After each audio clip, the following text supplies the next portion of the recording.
আসসালামু আলাইকুম সবাইকে সবাইকে আজকের ক্লাসে স্বাগতম। তো তোমরা সবাই আমার কথা শুনতে পাচ্ছ কিনা আর আমার হোয়াইট বোর্ডের লেখাগুলো স্পষ্ট দেখা যাচ্ছে কিনা আমাকে একটু জানাও। তাহলে আমি একটু দেখি কে কে জয়েন করেছো এখন। তোমাদের সবাইকে আজকের ক্লাসে স্বাগতম। আজকের ক্লাসটা খুবই ইম্পর্টেন্ট।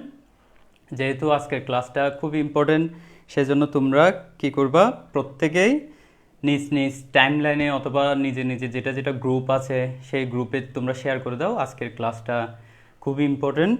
আজকের ক্লাসটা প্রত্যেকটা ক্লাসই ইম্পর্টেন্ট সরলরেখার, যেহেতু সরলরেখা চ্যাপ্টারটাই খুবই গুরুত্বপূর্ণ একটা চ্যাপ্টার সেজন্য এই লেকচার সিরিজের প্রত্যেকটা এই চ্যাপ্টারের প্রত্যেকটা ক্লাস ইম্পর্টেন্ট।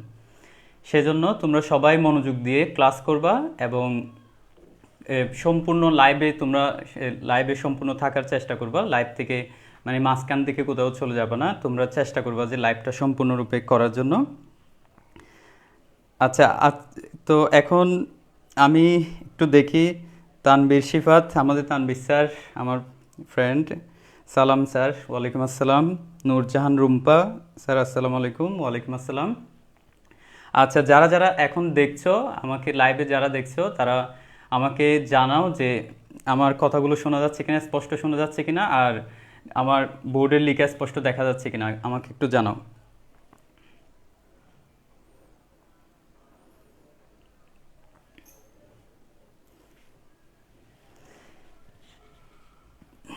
তো তোমাদের সবার কি অবস্থা, সবাই কি ভালো আছো কিনা সেটাও জানাও।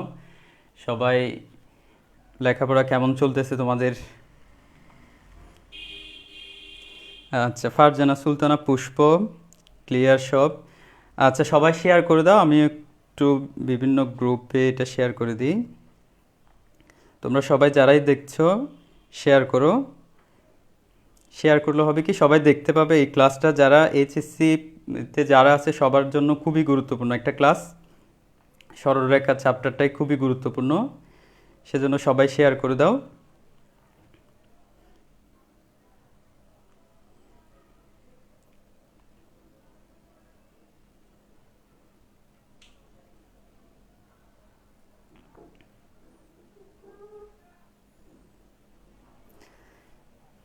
আচ্ছা, এখানে আচ্ছা, ফারজানা সুলতানা, পুষ্প কেমন আছেন? আমি আলহামদুলিল্লাহ ভালো। আচ্ছা, আমিও ভালো আছি আলহামদুলিল্লাহ। জি স্যার, অল ক্লিয়ার। আচ্ছা, অ্যাসাইনমেন্ট লিখতে লিখতে জীবনটা তামা তামা হয়ে যাচ্ছে। অ্যাসাইনমেন্ট এগুলো তোমাদের ভালোর জন্যই তো সরকার দিচ্ছে। অ্যাসাইনমেন্ট না দিলে তোমাদের পড়া কতটুকু অগ্রগতি হচ্ছে, এমন অনেক জায়গা আছে যেখানে আসলে স্টুডেন্টরা পড়তে পারতেছে না, অনলাইনে অফলাইনে কোথাও পড়তে পারতেছে না। সেসব ক্ষেত্রে এই অ্যাসাইনমেন্টগুলো খুবই গুরুত্বপূর্ণ, কাজে লাগে। সেজন্য অ্যাসাইনমেন্ট আসলে স্টুডেন্টদের, এটা তোমাদের জন্যই ভালো করবে। আর জীবন তামা তামা হয়ে গেলেও সমস্যা নাই, তোমাদের আসলে ইন্টার লাইফটা নিয়ে তোমার জীবন হবে। তোমাদের সাপোজ তোমার কারো নাম যদি করিম হয় তাহলে সে কি ডক্টর করিম হবে নাকি ইঞ্জিনিয়ার করিম হবে, সেটা তোমার ইন্টারের পড়ালেখার উপর নির্ভর করেই হয়। তুমি জাস্ট এই 2টা বছর যদি কষ্ট করতে পারো, 2 আড়াই বছর 3 বছর এটা যদি কষ্ট করতে পারো, তাহলে তোমাকে আর পরের লাইফে তোমাকে আর কোনো চিন্তা করতে হবে না। কিন্তু তুমি যদি এই 2-3 বছর কষ্ট না করো তাহলে কিন্তু পরে তোমাকে পস্তাতেই হবে। সেজন্য তোমরা চেষ্টা করবা যে এই 2-3 বছর জীবন যাই হোক, জীবন যেরকমই হোক, যত কষ্টই হোক, এই 2-3 বছর পড়াশোনা করো। তাহলে তোমাদের পরবর্তীতে দেখবা তোমাদের জন্য একটা খুব সুন্দর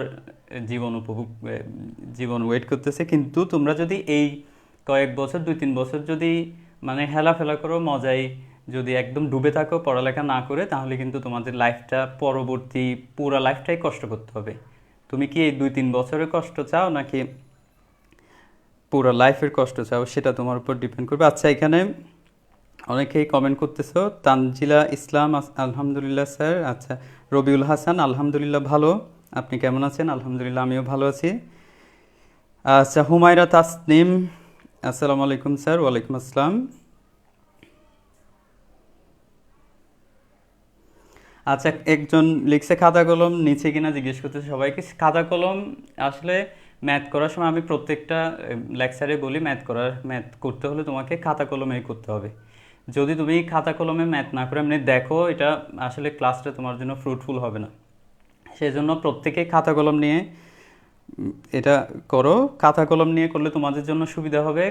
হচ্ছে তোমরা যদি কোনো একটা ম্যাথ করতে গিয়ে আটকে যাও, বা কোনো একটা ম্যাথ যদি দেখো যে কি আসলে কঠিন, তাহলে আমাকে প্রশ্ন করতে পারবা। কোনো একটা জায়গা যদি না বুঝে থাকো সেটা প্রশ্ন করবা। আচ্ছা, ইস্তেহাদুল হক, হ্যালো। আচ্ছা, এটা অনেকবার আসছে। হ্যালো ভাইয়া, কেমন আছেন? আলহামদুলিল্লাহ ভালো। তো তোমাদের সবাই, আমি আশা করি সবাই খুবই ভালো আছো। যারা এই ক্লাসটা এখন করতেছো তারা একটা কাজ করবা, এই প্রিভিয়াস সরলরেখার যে চ্যাপ্টার, যে লেকচারগুলো আছে, আজকের ক্লাসটা হচ্ছে 5 নাম্বার লেকচার। এই প্রিভিয়াস যে লেকচারগুলো আছে 1 থেকে 4 পর্যন্ত, ওই 4টা লেকচার দেখে ফেলবা। এটাও দেখো, এবং এমন না যে আগেরগুলো না দেখলে এটা দেখবা না, এটা বুঝবা না, সেরকম না, এটা বুঝবা। তবে আগেরগুলো সহ একেবারে বাই সিরিয়াল দেখলে। এখন আমরা তো টাইপ 3-তে চলে আসছি। ঠিক আছে, টাইপ 3-তে টপিক আমরা 6 পর্যন্ত পড়ে ফেলেছি। প্রত্যেকটা টাইপে বিভিন্ন টপিক থাকে, এবং টাইপ 3-তে আমরা টপিক 6 পর্যন্ত পড়েছি। আজকে আমরা 7 পড়ব, ভরকেন্দ্র। টাইপ 4-এ আজকে আমরা 2টা টপিক পড়ব, একটা হচ্ছে ক্ষেত্রফল নির্ণয়, আর একটা হচ্ছে সমরেখা হলে কেমন। এটা তোমরা যখন আমি ম্যাথ করাবো তখন বুঝতে পারবা ভালোভাবে। আচ্ছা আচ্ছা, নৌশিন বিনতে বাহার, আসসালামু আলাইকুম। ওয়ালাইকুম আসসালাম। তো তোমাদের সবাইকেই আজকের ক্লাসে আমি স্বাগতম জানাচ্ছি। যেহেতু আজকের এই সরলরেখা চ্যাপ্টারটাই গুরুত্বপূর্ণ, আজকের ক্লাসটাও গুরুত্বপূর্ণ। সেজন্য তোমরা মনোযোগ নিয়ে খাতা কলম নিয়ে সুন্দর করে একদম লিখে লিখে প্র্যাকটিস করো।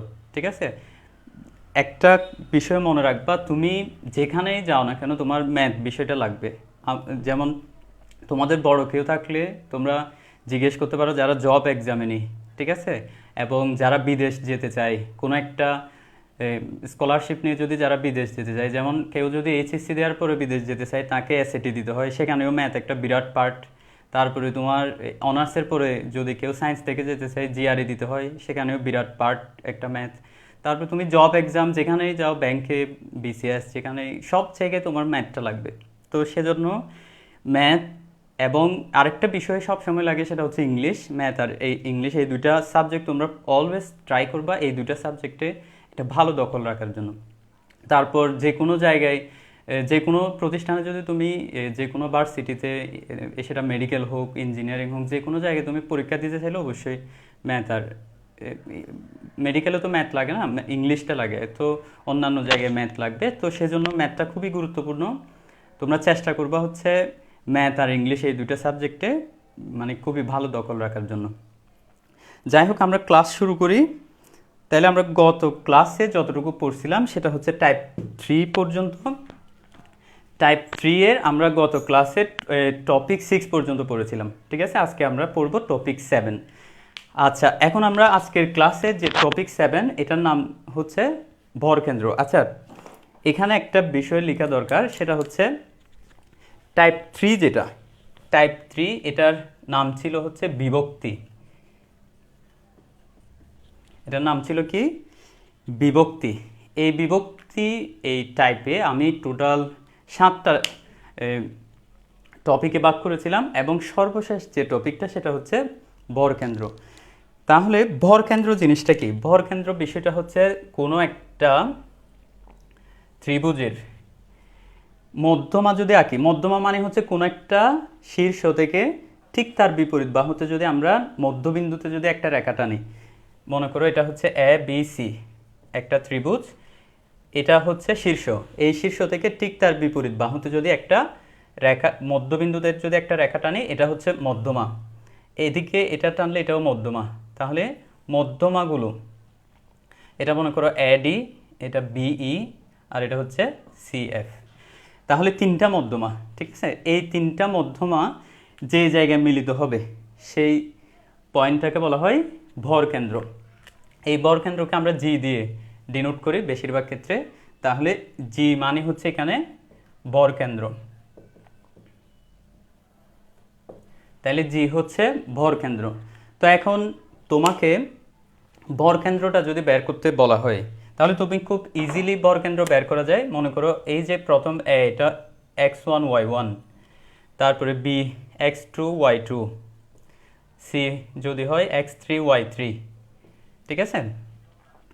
তাহলে এই যে তোমার যদি তিনটা শীর্ষ জানা থাকে তুমি খুব সহজে ভরকেন্দ্রটা নির্ণয় করতে পারবে। কিভাবে দেখো, তাহলে ভরকেন্দ্র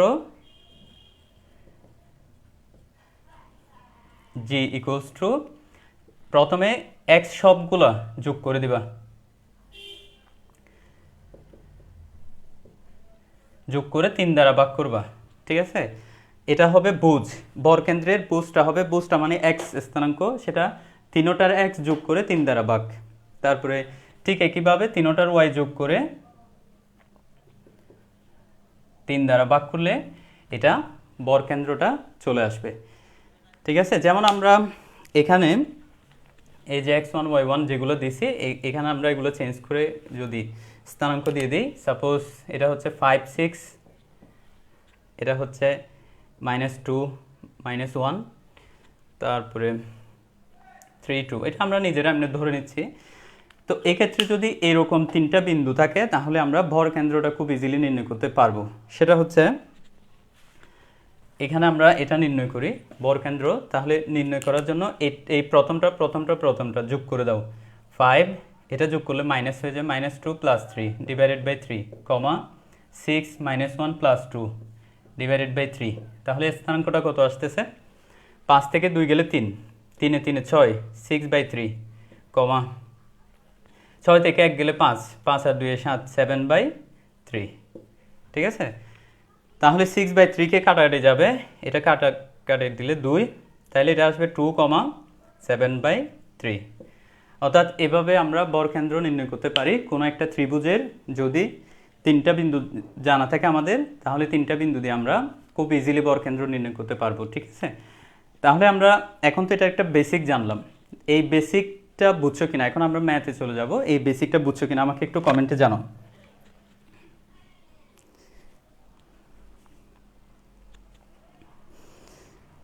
আচ্ছা, তালাছাইং ওং মারমা, আচ্ছা বলছে স্যার কেমন আছেন? হ্যাঁ ভালো আছি আমি, তোমার কি অবস্থা? তো আচ্ছা, নূরজাহান রুম্পা বলছে জি স্যার বুঝছি। আচ্ছা ভেরি গুড। এটা তাইলে এটা যদি বুঝে থাকো তোমরা, তাইলে আমরা কি করব, এর পরবর্তীতে যে ম্যাথ আছে ওই ম্যাথে চলে যাই। আচ্ছা তাহলে আমরা একটা ম্যাথ করি।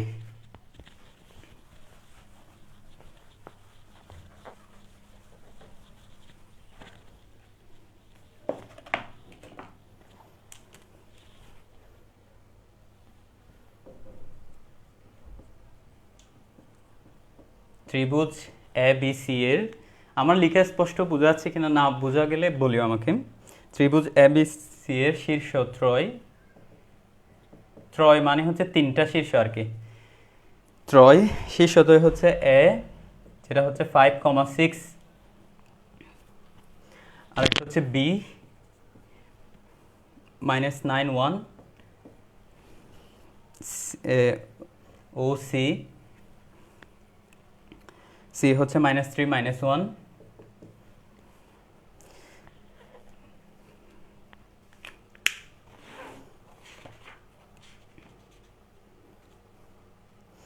আচ্ছা এটা বেশি ইজি হয়ে যাবে, এটা না করি, আমি একটু মোটামুটি হার্ড তোমাদের একটু কষ্ট দিচ্ছি, এটা মুছে কেটে কেটে দাও। আমি আরেকটা ম্যাথ দিচ্ছি, এটা বেশি ইজি হয়ে যাচ্ছে।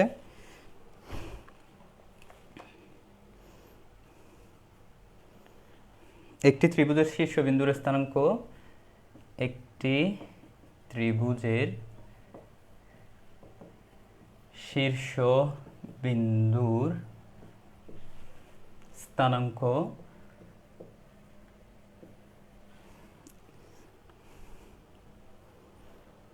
শীর্ষবিন্দুর স্থানাঙ্ক a t1 স্কোয়ার। আচ্ছা এই জিনিসগুলো না বুঝলে আমাকে বলবো, এখানে t1 স্কোয়ার, ঠিক আছে? a t1 square, 2a t1 একটা বিন্দু, তারপরে হচ্ছে a t2 square comma 2a t2,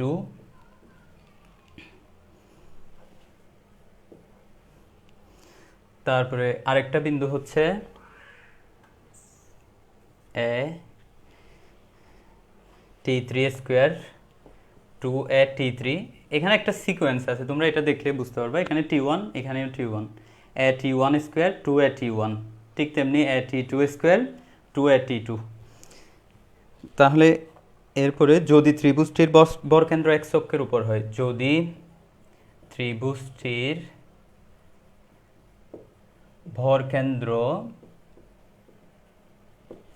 x অক্ষের উপর অবস্থিত হয়, x অক্ষের উপর অবস্থিত হয়, তবে দেখাও যে t1 plus t2 plus t3 equals to 0। আচ্ছা, আমাদের আগে প্রশ্নটা বুঝি, ঠিক আছে?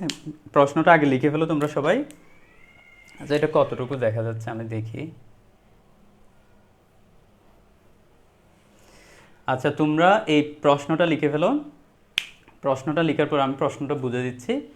এখানে বলা হচ্ছে একটি ত্রিভুজের শীর্ষবিন্দুর স্থানাঙ্ক। তাহলে ত্রিভুজের যে শীর্ষবিন্দু আছে সেই শীর্ষবিন্দুর স্থানাঙ্ক হচ্ছে 3টা শীর্ষবিন্দু থাকে, ঠিক আছে? ওই 3টা শীর্ষবিন্দু, আচ্ছা আর একটু নিচে দেখা যাবে, এতটুকু পর্যন্ত দেখা যাবে। তাহলে এই শীর্ষবিন্দুগুলোর স্থানাঙ্ক হচ্ছে এটা, এটা আর এটা, এই 3টা শীর্ষবিন্দু। তাহলে আমরা শীর্ষবিন্দুর স্থানাঙ্কগুলো এভাবে লিখে ফেলি। আচ্ছা, এখন শীর্ষবিন্দুগুলো হচ্ছে একটা শীর্ষবিন্দু a t1 square comma 2a t1, আরেকটা শীর্ষবিন্দু হচ্ছে a t2 square comma 2a t2, আরেকটা শীর্ষবিন্দু হচ্ছে a t3 square comma 2a t3। আচ্ছা, যদি ত্রিভুজটির ভরকেন্দ্র কি বলছে দেখো, ত্রিভুজটির ভরকেন্দ্র, তাহলে আমরা একটু আগে ভরকেন্দ্রের বিস্তারিত জেনেছি। ত্রিভুজটির ভরকেন্দ্র x অক্ষের উপর অবস্থিত হয়, এটা বলার সাথে সাথে তোমাদের একটা বিষয় মাথায় রাখতে হবে, সেটা হচ্ছে যদি কোনো একটা বিন্দু, ভরকেন্দ্র তো একটা বিন্দু, তাই না? যদি কোনো একটা বিন্দু x অক্ষের উপর অবস্থিত হয় তাহলে তার কোটি 0 হয়। তাহলে এটা যেহেতু x অক্ষের উপর অবস্থিত, এই ভরকেন্দ্রের কি হবে, কোটিটা 0 হবে। কোটি মানে কি, y স্থানাঙ্ক। তো যে কোনো স্থানাঙ্ক তো দুইটা সংখ্যা থাকে, প্রথমটাকে বলা হয় ভুজ, দ্বিতীয়টাকে বলা হয় কোটি। তাহলে প্রথমটা হচ্ছে x স্থানাঙ্ক, দ্বিতীয়টা হচ্ছে y স্থানাঙ্ক। ওই যে দ্বিতীয় কোটি y স্থানাঙ্ক, সেটা কি হবে, সেটা 0 হবে, ঠিক আছে? কেন? কারণ এই ভরকেন্দ্রটা x অক্ষের উপর অবস্থিত। আমাদের ম্যাথ পড়ার সাথে সাথে ম্যাথে কি কি বিষয় আসতে পারে সেই জিনিসগুলো মাথায় সেট আপ থাকতে হবে, তারপরেই আমরা ওইটা সলভ করতে যাব। তাইলে অবস্থিত হয়, তবে দেখাও যে t1 t2 t3 এই তিনটার যোগফল 0 হবে। তাহলে যেহেতু আমি মেইন পয়েন্টগুলো কিন্তু এখানে লিখে ফেলেছি, ঠিক আছে? আমি তাইলে প্রশ্নটা মুছে দিচ্ছি, ওখানে আমি সলিউশনটা করব, ঠিক আছে?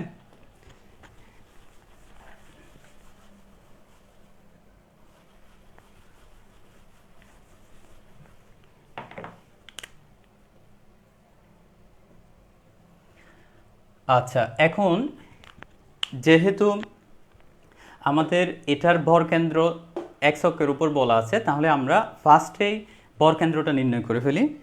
এটার সমাধানটা দেখো।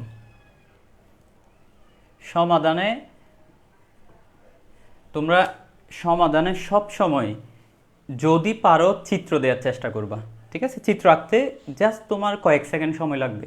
এটা একদম মানে এমন না যে চিত্র আঁকতে তোমার অনেক মিনিট চলে যাবে, জাস্ট কয়েক সেকেন্ড সময় লাগবে। কিন্তু তোমার খাতায় যদি চিত্রটা থাকে, অন্য আরেকজনের খাতায় চিত্রটা থাকে না, তাহলে ডিফারেন্সটা তুমি বুঝতে পারছো। যখন স্যার খাতা কাটবে দেখবে যে অনেকের চিত্র নাই, কিন্তু তোমার যখন চিত্র থাকবে, এরকম একটা চিত্র দিবা, তখন তোমার অবশ্যই স্যার একটা পজিটিভ ধারণা পোষণ করবে এবং স্যার এই নাম্বার পাশাপাশি পরবর্তীতেও নাম্বার বেড়ে যায়। এভাবে খাতা কাটার সময় একটা পজিটিভ অ্যাটিটিউড আসতে হয় ওই ছাত্রের প্রতি। তো এখন এটার সমাধানটা আমরা কীভাবে করব দেখো। তাহলে এটার ভরকেন্দ্র এটা নির্ণয় করব হচ্ছে, ভরকেন্দ্রকে আমরা জি দিয়ে ডিনোট করি, তাহলে জি এটা হবে তিনোটার এক্স যোগ করলে, তাহলে এটা কি হবে এ টি ওয়ান স্কোয়ার প্লাস এ টি টু স্কোয়ার প্লাস এ টি থ্রি স্কোয়ার, সবগুলো যোগ করে 3 দ্বারা ভাগ। এটা শুধু এক্স স্থানাঙ্কটা আসছে, ঠিক আছে। তেমনি আমরা যদি ওয়াই স্থানাঙ্কটা বের করি, 281 প্লাস 282 প্লাস 2a-t3 সবাইকে যোগ করে 3 দ্বারা ভাগ। তাহলে ভরকেন্দ্র আমরা স্থানাঙ্কটা নির্ণয় করে ফেললাম। এখন আমাদের আরেকটা কথা ছিল, এখানে বলা হয়েছিল যে এই ভরকেন্দ্রটা এক্স অক্ষের উপর অবস্থিত। সেখানেই আমি বলেছিলাম কি, ভরকেন্দ্র যদি এক্স অক্ষের উপর অবস্থিত হয় তাহলে তার কোটিটা কি হবে, 0 হবে। এখানে কোটি কোনটা, প্রথমটা নাকি দ্বিতীয়টা? প্রথমটাকে বলা হয় ভোজ, দ্বিতীয়টাকে বলা হয় কোটি। আচ্ছা, এগুলোর ইংলিশ নাম তোমরা যদি পারো, যারা পারো ইংলিশ টার্মগুলো শিখে রাখবা, প্রত্যেকটা ইংলিশ টার্ম শিখে রাখবে। এটা পরবর্তীতে তোমার কী যে কাজে দিবে এটা তুমি কল্পনাই করতে পারবে না। যদিও তোমাদের এখন কাজে দিবে না, এইচএসসিতে কাজে দিবে না, কিন্তু পরবর্তী লাইফে খুবই কাজে দিবে। যেমন মনে করো তোমরা ভোজ এটার ইংলিশ হচ্ছে অ্যাবসিসা, এই যে কোটি এটার ইংলিশ হচ্ছে অর্ডিনেট। এই বিষয়গুলো জানা থাকলে পরবর্তীতে বিভিন্ন ধরনের এক্সামে, যদি তোমরা অনেকেই তোমাদের স্বপ্ন থাকে বিদেশে অক্সফোর্ডে বা ক্যামব্রিজে, এ ধরনের ইউনিভার্সিটিতে যখন তোমরা অ্যাপ্লাই করবা, তখন অনার্সের পরে হলে যে বললাম জিআরই দিতে হয়, তখন তোমরা যে কোয়েশ্চেনগুলো হবে সবগুলো কিন্তু ইংলিশ টার্মই হবে। সেজন্য এখন থেকেই তোমরা প্রত্যেকটা টার্ম ইংলিশে লেখা থাকে, কিন্তু প্রত্যেকটা বইতে ইংলিশ টার্মগুলো মনে রাখার চেষ্টা করবো, অন্তত একবার দেখবা। তাহলে এখানে ভরকেন্দ্র যেহেতু জি এটার যেহেতু এক্স অক্ষের উপর অবস্থিত, তাহলে কোটিটা কি হবে, 0 হবে। ওই কথাটা আমরা লিখি,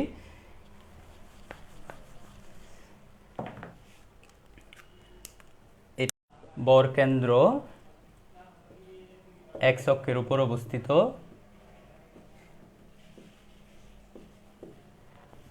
এক্স অক্ষ।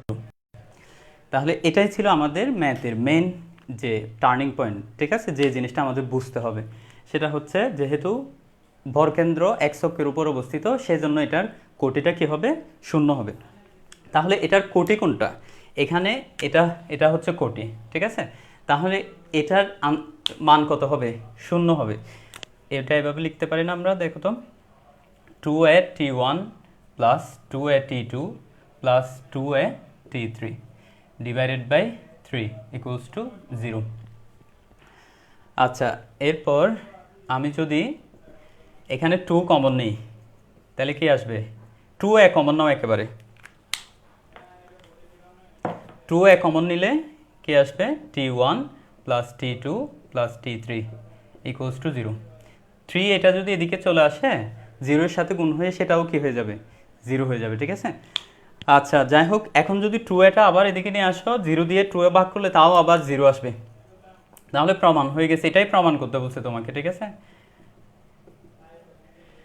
আচ্ছা, এতটুকু বুঝছো কিনা আমি আবার বলছি, একটা ভরকেন্দ্র, সেই ভরকেন্দ্রটা এক্স অক্ষের উপর অবস্থিত, যেহেতু এক্স অক্ষের উপর অবস্থিত, তাহলে এর কোটিটা কি হবে, 0 হবে। তাহলে এই যে কোটি এটা 0, সেখান থেকে এটা চলে আসবে। তাহলে এই জায়গায় তোমাকে কয়েকটা বেসিক জানা থাকতে হবে, ভরকেন্দ্র নির্ণয় করা জানা থাকতে হবে, যদি এক্স অক্ষের উপর কোনো বিন্দু হয় সেটার কোটি যে 0 হয় এটা জানা থাকতে হবে, ঠিক আছে। এই দুইটা বিষয় তোমাকে বেসিক আইডিয়া জানা থাকতে হবে। আচ্ছা, এতটুকু বুঝছো কিনা আমাকে জানাও। যারা বুঝো নাই তারা অবশ্যই আমাকে বলবা। আচ্ছা, তানজিলা ইসলাম বলছে বুঝছি স্যার। আচ্ছা, এটা মনে হয় আগে বলছিলা। আচ্ছা, তোমরা কারা কারা এটা বুঝছো একটু আমাকে জানাও।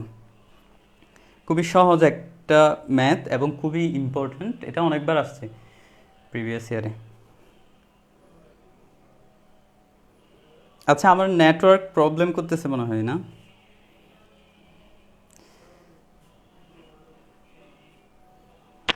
এখন কি ঠিক আছে? নেটওয়ার্ক মাঝে মধ্যে প্রবলেম করতে পারে, যেহেতু ওয়াইফাইয়ের হয়তো সমস্যা হতে পারে। তোমরা এখন কি বোঝা যাচ্ছে কিনা?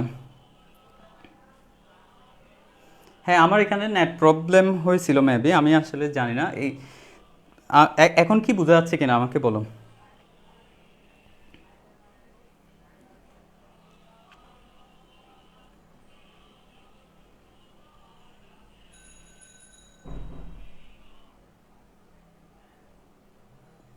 আচ্ছা, ইন্টারাপ্ট হয়ে গেছিল বলতে তোমরা কতটুকু বুঝতে পারছো সেটা? কোন জায়গা থেকে এই ম্যাথটা কি আবার বুঝাবো আমি, নাকি তোমরা কতটুকু বুঝছো আমাকে কেউ একজন বলো তো কতটুকু বুঝছো?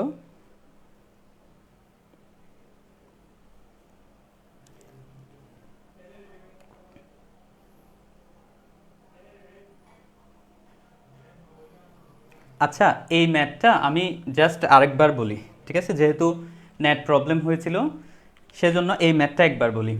আচ্ছা, এই ম্যাথে তোমার এ ধরনের একটা ত্রিভুজের তিনটা বিন্দু দেয়া আছে, ঠিক আছে?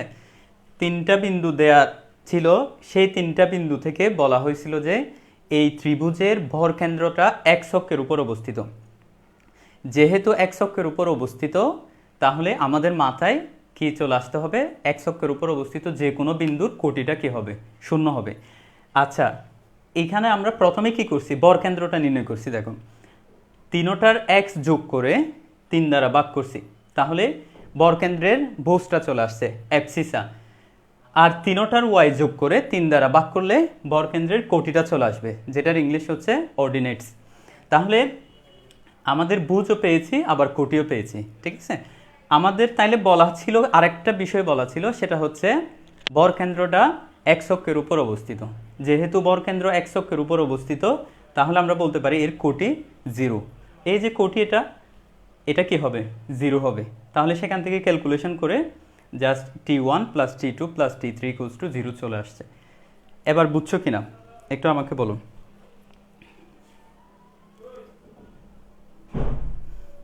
আচ্ছা, 30 সেকেন্ডের জন্য ইন্টারাপ্ট হয়েছিল, থ্যাংক ইউ তুমি আমাকে এটা জানানোর জন্য। আচ্ছা, তাহলে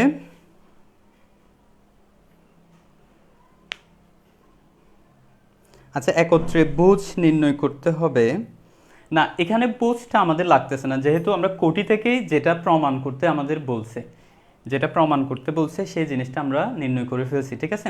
তাহলে আর বুঝটা বের করার, বুঝটা থেকে কোনো কিছু করার আর দরকার নেই, ঠিক আছে? এখানে বুঝটা বের না করলেও কিন্তু হবে, ঠিক আছে? এটা বুঝ বের না করলেও হবে, তারপরেও তুমি যে ভর কেন্দ্র বুঝ আর কোটি নির্ণয় করতে জানো, সেটা দেখানোর জন্য এটা পুরোটা নির্ণয় করাটা বেটার। তুমি শুধু কোটি থেকেও কিন্তু এই ম্যাথটা হয়ে যাবে। আচ্ছা, মোহাম্মদ হোসেন বিন শাফি বলছো বুঝছি। আচ্ছা আচ্ছা, ভেরি গুড। আচ্ছা, এরকম নেটওয়ার্ক যদি ইন্টারাপ্ট করে অবশ্যই আমাকে বলবা, ঠিক আছে? তাহলে আশা করি ভরকেন্দ্র বিষয়ক যে টপিকটা, এই টপিকটা তোমরা এখন পারবা, ঠিক আছে? আমি তাহলে এই টপিকটাকে টিক চিহ্ন দিয়ে দিই, যেহেতু এই টপিকটা তোমাদের আর কোনো প্রবলেম তেমন হবে না। আচ্ছা, এখন আমরা নেক্সট টাইপে চলে যাই। আমাদের অনেক মানে অনেক লম্বা ছিল যে টাইপ 3, যেটা বিশাল একটা টাইপ ছিল, যেখানে টপিক 6টা আসছিল, ঠিক আছে? এখন আমরা টাইপ 4 পড়ব। 4 হচ্ছে বেসিক্যালি হচ্ছে ক্ষেত্রফল নির্ণয়ের টাইপ, ক্ষেত্রফল। তাহলে এই টাইপ 4-এ আমরা ত্রিভুজের ক্ষেত্রফল নির্ণয়ের বেসিক আইডিয়াগুলো দেখব। আমরা ক্লাস 10-এও ত্রিভুজের ক্ষেত্রফল নির্ণয়ের এই বেসিক আইডিয়াগুলো আমরা শিখেছি। তারপরেও এখানে আরেকবার শিখব ত্রিভুজ নির্ণয়ের। এখানে হয়তো ক্লাস 10-এর সাথে এসএসসির চাইতে কিছুটা একটু অ্যাডভান্স লেভেলের থাকবে, সেজন্য তোমরা একটু মনোযোগ দিয়ে দেখো। মনে করো একটা ত্রিভুজ, ঠিক আছে? এই ত্রিভুজটা হচ্ছে বিষমবাহু, ঠিক আছে? বিষমবাহু যদি হয়, প্রত্যেকটা ত্রিভুজের প্রত্যেকটা বাহু হচ্ছে আলাদা আলাদা, ঠিক আছে? বিষমবাহুর ইংলিশ কি? আমি বারবার বলছি তোমাদের ইংলিশ টার্মগুলো একটু দেখে রাখবে। বিষমবাহুর ইংলিশ হচ্ছে স্কেলেন। স্কেলেন ট্রায়াঙ্গেল মানে হচ্ছে বিষমবাহু ত্রিভুজ। তো এখন বিষমবাহু ত্রিভুজের ক্ষেত্রে আমরা কিভাবে ক্ষেত্রফল নির্ণয় করি? বিষমবাহু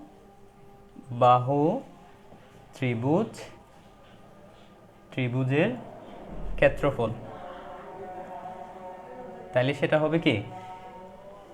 এটা অনেকেই জানো, এটা root s into s minus A, s minus B, s minus C. এখানে এসটা হচ্ছে অর্ধ পরিসীমা, সেমি পেরিমিটার, তাহলে তিনোটা যোগ করে 2 দ্বারা ভাগ করলে এটা অর্ধ পরিসীমাটা চলে আসে। মানে হচ্ছে তিনোটার যোগফল তো পরিসীমা, এটা আমরা অনেকে জানি যে তিনোটা যোগ করলে পরিসীমাকে 2 দ্বারা ভাগ করলে অর্ধ পরিসীমা। এটা হচ্ছে বিষমবাহু ত্রিভুজের ক্ষেত্রফল নির্ণয়ের ক্ষেত্রে। আচ্ছা, এই ত্রিভুজটা, সেম ত্রিভুজটা আরেকভাবেও বের করা যায়, সেটা হচ্ছে যদি তোমার কাছে এভাবে 2টা বাহু দেয়া থাকে এবং তাদের মধ্যবর্তী কোণটা কিন্তু তাদের মধ্যবর্তী হতে হবে, এই 2টা বাহুর মধ্যবর্তী যে কোণটা সেটা হতে হবে, ঠিক আছে?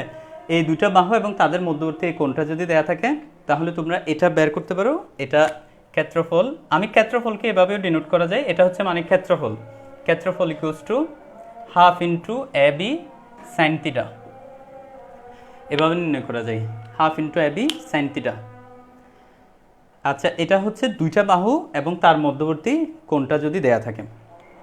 আচ্ছা, এরপর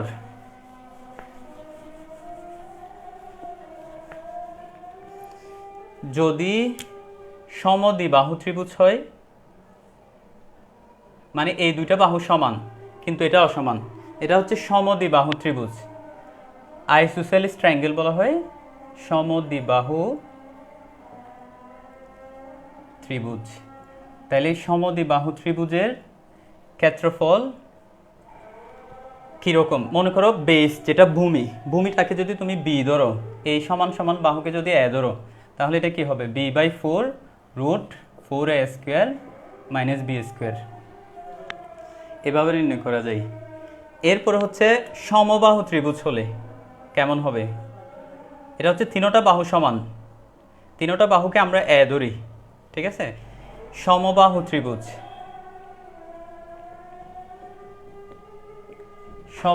ত্রিভুজ, সেক্ষেত্রে ক্ষেত্রফলটা কি হবে? রুট 3/4a², ঠিক আছে? রুট 3/4a², এগুলো সবগুলো তোমরা এসএসসিতে শিখেছো। আচ্ছা, এরপর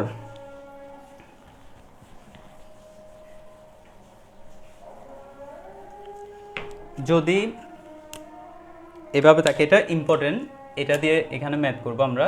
এখন যেটা দেখাচ্ছে, যদি এ বি সি এই 3টা বাহু, এই 3টা বিন্দু দেয়া থাকে, ঠিক আছে? তোমাদের 3টা বিন্দু যদি দেয়া থাকে তখন তোমরা কীভাবে নির্ণয় করবা? এ হচ্ছে মনে করো x1 y1, বি হচ্ছে x2 y2, সি হচ্ছে x3 y3। এরকম যদি 3টা বিন্দু দেয়া থাকে তাহলে তোমরা এটা দিয়ে নির্ণয় করতে পারো, সেটা হচ্ছে হাফ ইন্টু, এটাও এসএসসিতে শিখেছো তোমরা, x1 y1, তারপরে একটু পরে x2 y2, এরপরে x3 y3, ঠিক আছে? তাহলে প্রথমটা আবার লিখবা x1 y1, এভাবে লিখবা। লিখার পর এটা কিভাবে নির্ণয় করবা দেখো, হাফ দিবা, হাফ দিয়ে এদিকে গুণ করবা, প্রথম যেটা সেটা নিয়ে তার কোনাকুনি গুণ করবা, ঠিক আছে? তাইলে x1 y2 এটা কীরকম হয় দেখো, x1 y2 তারপরে প্লাস, ঠিক আছে? এবার x2 y3 plus x3 y1, এগুলো হচ্ছে প্লাসেরগুলা, ঠিক আছে? প্লাসেরগুলা এটা যোগ, এভাবে যোগ করে করে তোমার কি করতে হবে? একসাথে করতে হবে। এরপরে মাইনাস দিয়ে মাইনাস, তারপরে এটা তো করলাম, এটার সাথে এটা, এটার সাথে এটা গুণ করলাম, এবার এদিকেরগুলো আবার গুণ করবো x1 এর সাথে, এদিকে কোনাকুনি, কোন দিকে দেখো? একদম লাস্টেরটা, এই যে লাস্টেরটার সাথে এটা, ঠিক আছে? তাহলে এটা কি হবে? x1 y3 plus x3 y2 plus x2 y1। তবে এটা সবচাইতে মানে সঠিক হবে যদি তোমরা এই একটা অ্যাবসলিউট ভ্যালু দাও। অ্যাবসলিউট ভ্যালু কেন? কারণ এখানে যদি কোনো কারণে নেগেটিভ ভ্যালুও আসে তাহলে সেই নেগেটিভ ভ্যালু যাতে পজিটিভ হয়ে যায়। কেন? এটার কারণ হচ্ছে ত্রিভুজের ক্ষেত্রফল কখনোই ঋণাত্মক হবে না। ত্রিভুজের ক্ষেত্রফল যেহেতু ঋণাত্মক হয় না, সেজন্য অ্যাবসলিউট ভ্যালু দিলে এটা ঋণাত্মক হওয়ার আর স্কোপ থাকে না। এই জন্য এই যে পরম মান আর কি, অ্যাবসলিউট ভ্যালু মানে হচ্ছে পরম মান। তাহলে এই এটা নিয়ে আমরা এখানে ম্যাথ করব। আচ্ছা, এটার পাশাপাশি এই সেম এটাকে আরেকভাবে করা যায়। আচ্ছা, এটা বুঝছো কিনা একটু আমাকে কমেন্ট সেকশনে জানাও। এটা বুঝছো কিনা, যেহেতু তোমরা ক্লাস 10-এও এটা করেছো, বোঝার কথা, তাহলে আমাকে একটু জানাও বুঝছো কিনা।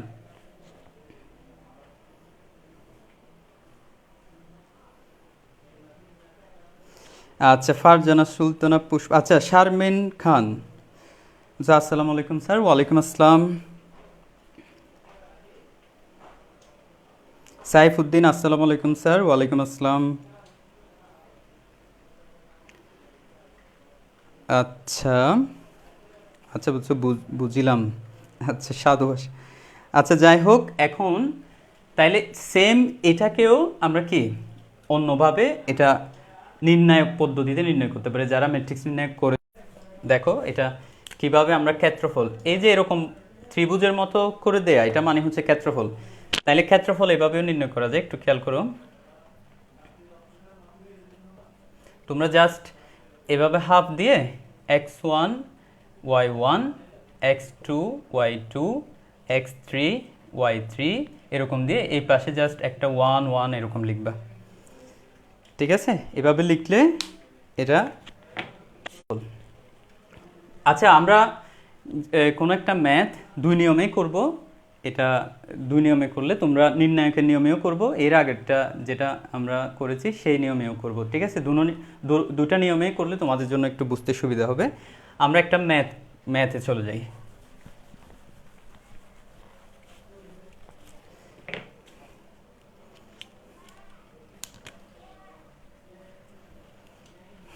আচ্ছা, তোমরা কে কোন জেলা থেকে এখন দেখছো? আমাদের চট্টগ্রামে এখন কিন্তু বৃষ্টি হচ্ছে। ঠিক আছে, তোমাদের ওইদিকে কি বৃষ্টি হচ্ছে কিনা আমাকে একটু কমেন্ট সেকশনে জানো, দেখি তোমার বাংলাদেশের পরিস্থিতি কীরকম, আবহাওয়াবিদ হয়ে যায়। তোমাদের কে কোন জায়গা থেকে দেখছো এবং সেখানে বৃষ্টি হচ্ছে কিনা আমাকে একটু জানাও। আমাদের এখন কিন্তু চট্টগ্রামে বৃষ্টি হচ্ছে, প্রচুর হচ্ছে না, একটু একটু হচ্ছে বৃষ্টি। তোমাদের ওদিকের কি অবস্থা? আচ্ছা, আমি এর মধ্যে আমি তোমার প্রশ্নটা লিখি। প্রশ্নটা হচ্ছে ত্রিভুজ এ বি সি এর শীর্ষত্রয়, ত্রিভুজ এ বি সি এর শীর্ষত্রয় হচ্ছে A5 6, এগুলো বুঝতে পারবো না আমরা, A5 6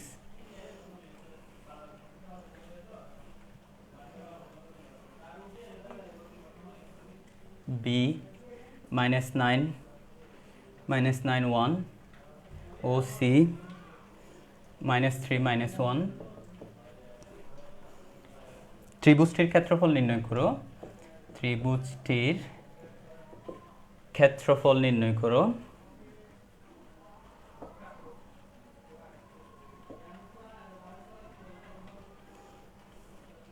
এবং এর সাহায্যে এ হতে এবং এর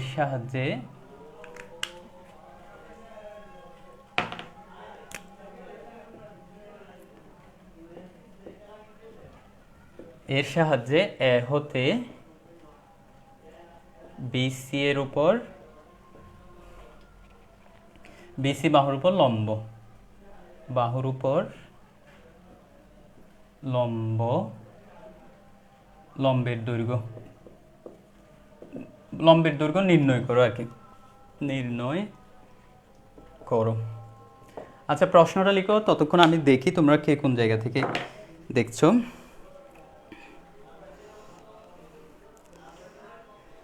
আচ্ছা, এখানে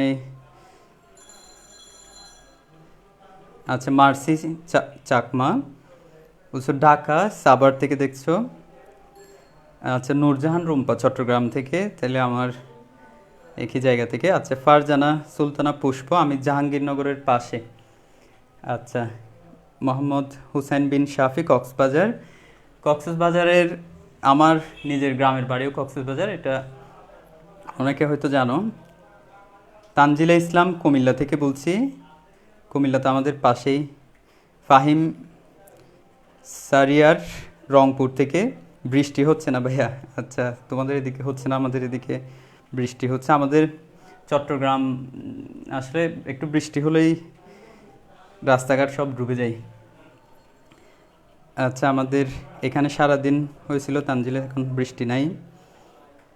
আচ্ছা, ফারজানা সুলতানা পুষ্প, ইসলামনগর জেআইইউ ক্যাম্পাসের পাশে বৃষ্টি নাই আমাদের এখানে। আচ্ছা, আমি সন্দীপ, চট্টগ্রাম।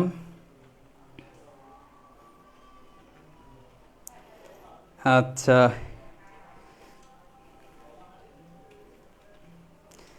আচ্ছা, তো তোমাদের তোমাদের কার কোন সিজনটা ভালো লাগে? কার কার বর্ষাকাল ভালো লাগে? অনেকের মানে প্রিয় ঋতু হচ্ছে বর্ষাকাল, আবার অনেকের প্রিয় ঋতু হচ্ছে কি শীতকাল, আবার অনেকের গ্রীষ্মকাল।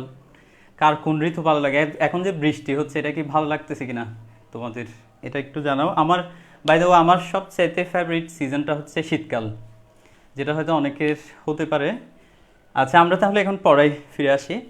এখানে বলা হচ্ছে যে ত্রিভুজ এ বি সি এর শীর্ষদ্বয়, একটা ত্রিভুজ আছে, ত্রিভুজ এ বি সি এর শীর্ষ, তিনটা শীর্ষ দেয়া আছে, তিনটা শীর্ষ, সেগুলো হচ্ছে ত্রিভুজ এ, এ হচ্ছে 5 6, আর বি হচ্ছে -9 1, সি -3 -1। এখন আমাদেরকে প্রথমে বলছে ত্রিভুজটির ক্ষেত্রফল নির্ণয় করো।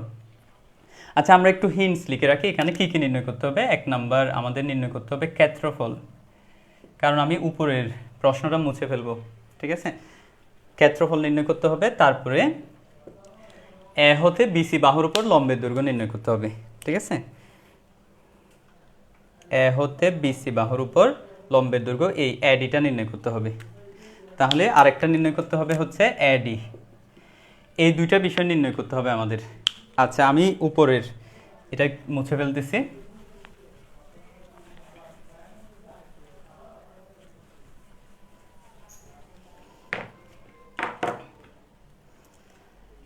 আচ্ছা আচ্ছা, এটা অফ টপিক হলেও বলি, ক্ষেত্রফল এটার ইংলিশ অনেকে জানো, এটা হচ্ছে এরিয়া, আর লম্ব মানে কি পারপেন্ডিকুলার। পাশাপাশি মনে রাখবা সমান্তরাল মানে হচ্ছে প্যারালাল, ঠিক আছে। প্রত্যেকটা বলছি না, তোমাদের প্রত্যেকটা ইংলিশ টার্ম অবশ্যই জানার চেষ্টা করবা। আচ্ছা, এখানে অনেকে কমেন্ট করেছো আমার শীতকাল পছন্দ, আমার নিকনেম বর্ষা। আচ্ছা, তাই বর্ষা পছন্দ নাকি? তাইলে বর্ষা আসলেই খুবই ভালো এবং পছন্দ করার মতো একটা ঋতু, কিন্তু বাংলাদেশে টাউনের সমস্যা হচ্ছে বাংলাদেশের রুটঘাট সব ডুবে যায়, বেরই হওয়া যায় না। তার উপর সমস্যা হচ্ছে বর্ষা হলে অনেক জায়গায় দেখা যায় নদী ভাঙন, এই সেইগুলোর কারণে আসলে মানে বর্ষার একটা ব্যাড ইফেক্ট আছে। যাই হোক, এখন এই যে এখানে এটার প্রথমে বের করতে হবে হচ্ছে ক্ষেত্রফল। তাহলে ক্ষেত্রফল কিভাবে বের করব? ক্ষেত্রফল সমাধান, এটা দেখো সমাধান, আমি ক্ষেত্রফল হচ্ছে হাফ ইন্টু, তাহলে এই পয়েন্টগুলো দিতে হবে 5 6 -9 -1, এটা কি -1 না শুধু 1, এটা কমা, -9, 1 -9 1, তারপরে হচ্ছে -3 -1, তারপরে 5 6। আচ্ছা, তোমরা আমাকে আরেকটা বিষয় জানাও তো, কার কার ম্যাথ বিষয়টা ভয় লাগে, মানে কার কোন সাবজেক্ট পছন্দের, একটু আমাকে জানাও দেখি। কার কার ম্যাথ, এখানে যারা যে কয়েকজন ক্লাস করতেছে তাদের কার কোন সাবজেক্টটা পছন্দের সেটা একটু আমাকে জানাও তো কমেন্টে। তাহলে আচ্ছা,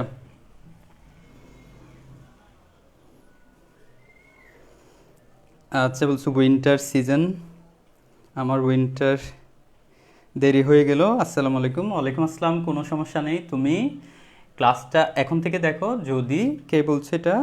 আরিপা নূর, তুমি এখন থেকে দেখো, আর যে ক্লাসটা যদি শেষ হয়ে যায় তাহলে আবার ফার্স্ট থেকে দেখবা, যে অংশটা তুমি মিস করছো সেই অংশটা দেখবা, ঠিক আছে।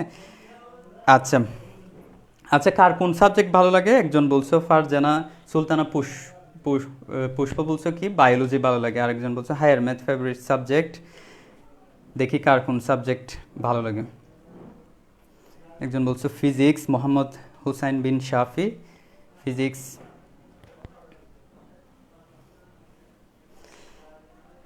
আচ্ছা তোমরা, আচ্ছা অনেকে বলছো বায়োলজি আর অনেকে বলছো ফিজিক্স। কেমিস্ট্রি কারো ভালো লাগে না? কেমিস্ট্রি,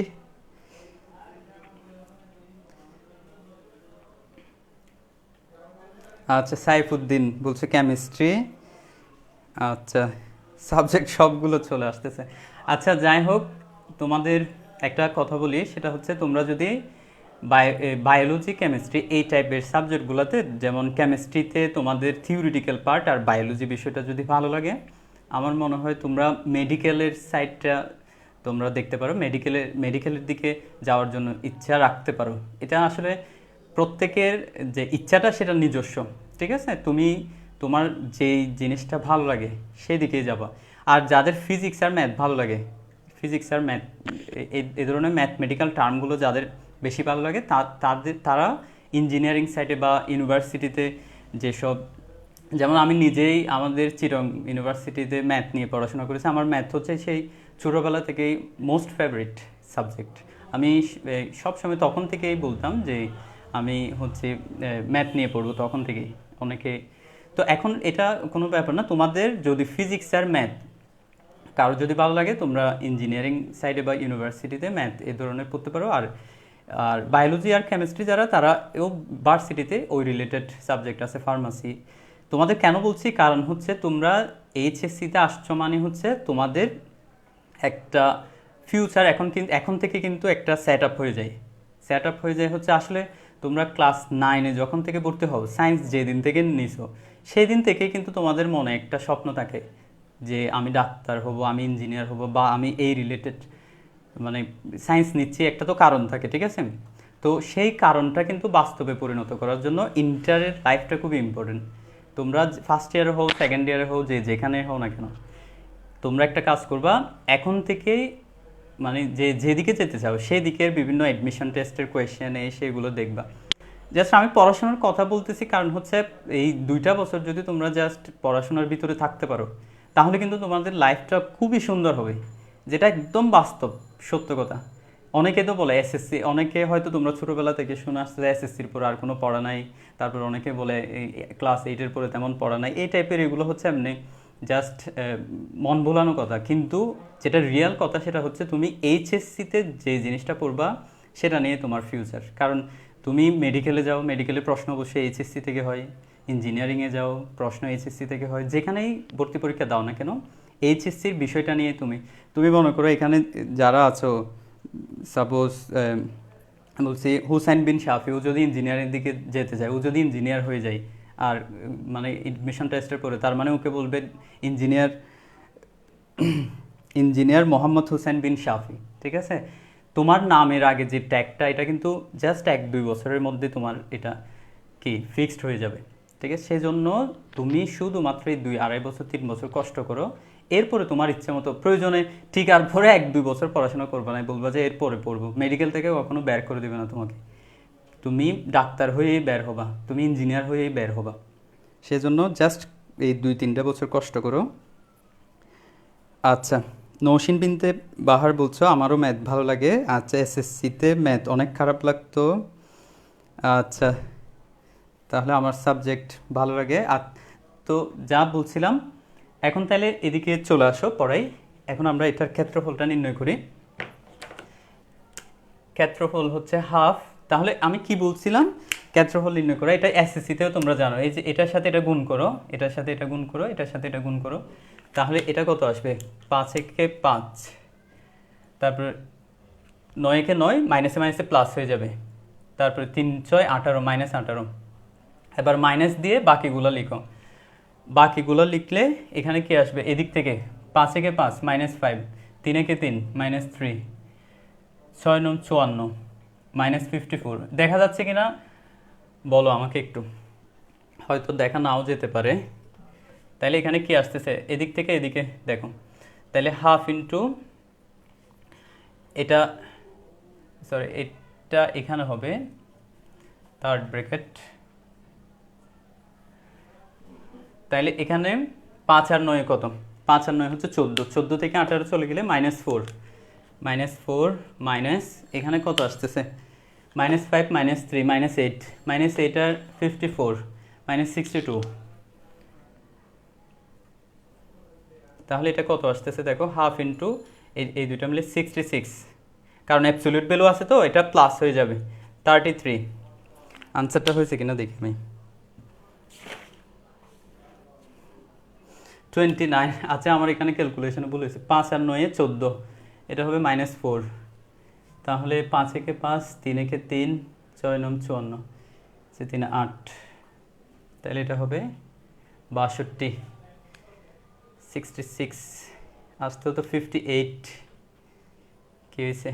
আচ্ছা এটা একটু আমি আরেকবার দেখি, 5 6 -9 1 -3 -1 5 6 আবার লিখছি, 5 একে 5, তারপরে হচ্ছে 5 একে 5, 9 একে 9, প্লাস হবে 318, ঠিক আছে, মাইনাস, তারপরে এদিক থেকে 5 একে 5 মাইনাস হবে, 3 একে 3 মাইনাস হবে, 6 9 54 মাইনাস হবে, 5 এ 3 5 আর 9 14, 14 থেকে -18 চলে গেলে -4, ঠিক আছে, তাহলে এটা কত আসতেছে? আচ্ছা আচ্ছা আচ্ছা, একটা বিষয় এখানে আমি আসলে খেয়াল করি নাই, মাইনাস আছে, মাইনাসে মাইনাসে এটা কি হয়ে যাবে, প্লাস হয়ে যাবে। আচ্ছা হয়তো কমেন্টে অনেকে বলছো মনে হয়, আচ্ছা এটা প্লাস হয়ে যাবে, তো প্লাস হলে এটা কি হবে, প্লাস হলে 62 থেকে 4 চলে গেলে এটা কত আসতেছে, 58, 58কে 2 দ্বারা ভাগ করলে এটা হচ্ছে 29, 29 বর্গমিটার, বর্গ একক, এটা আসলে মিটার বলে নাই, 29 স্কোয়ার ইউনিট। আচ্ছা ক্ষেত্রফলটা বের করে ফেলছি, ঠিক আছে, এখন আমরা অ্যাডি এই লম্বটা বের করি। তাহলে আচ্ছা আচ্ছা এখানে বলছো, আচ্ছা thank you very much, Mohammad Hossain Bin Shafi বলছো, নূরজাহান রুম্পা 29, আচ্ছা ওকে। এখন আমরা আরেকটা জিনিস বের করতে হবে, সেটা হচ্ছে অ্যাডি, অ্যাডিটা বের করতে হবে, অ্যাডিটা আমরা নির্ণয় করার চেষ্টা করি।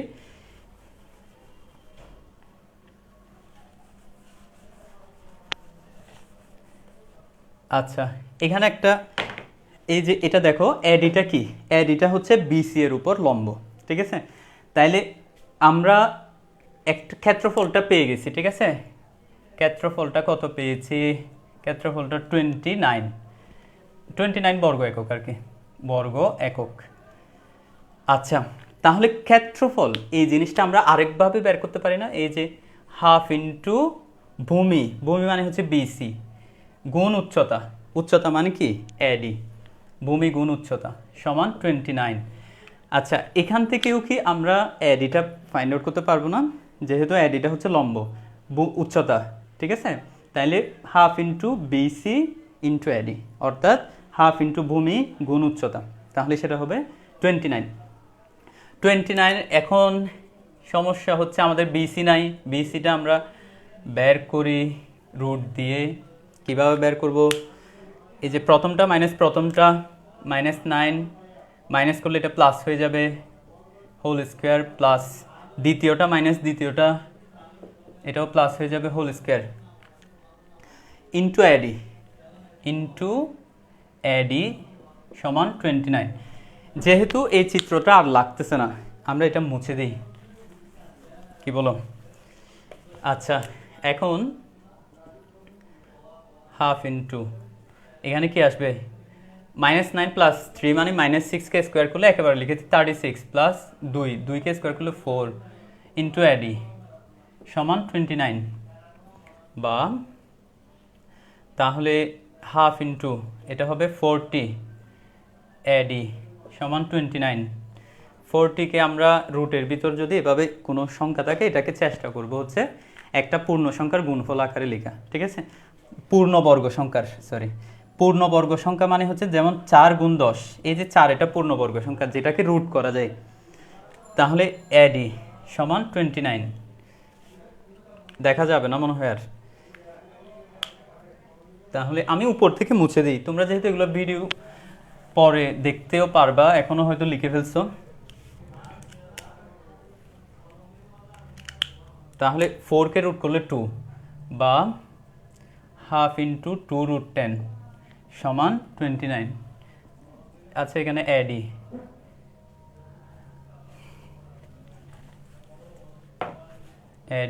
সমান 29, তারপরে হচ্ছে 2 কেটে যাক, এডি সমান তাহলে কি আসবে 29/√10। এটাই হচ্ছে এডি বের করার নিয়ম। তাহলে আমরা প্রথমে কিন্তু ক্ষেত্রফল নির্ণয় করে ফেলছি, ঠিক আছে। ক্ষেত্রফল নির্ণয় করার পরে তারপরে ওই যে লম্বটা নির্ণয় করার জন্য আমরা কি সূত্র ইউজ করছি, হাফ ইন্টু ভূমি গুণ উচ্চতা। তাহলে হাফ ইন্টু ভূমি গুণ উচ্চতা, ক্ষেত্রফলটা যেহেতু আমাদের আছে 29 দিয়ে, তাহলে গ্রাজুয়ালি ওইটা দূরত্ব নির্ণয় সেটা আমরা জানি, সেখান থেকে আস্তে আস্তে আমরা এডি যে লম্বটা সেটা বের করে ফেলছি। ঠিক আছে, আজকের ক্লাসটা অনেক লম্বা হয়ে যাচ্ছে, আশা করি এই টপিক 2টা আমি এই টপিক 2টা আমি নেক্সট ক্লাসে পড়াবো। আমরা গ্রাজুয়ালি আস্তে আস্তে আগাই, ঠিক আছে। যেহেতু ম্যাথ অনেকের কাছেই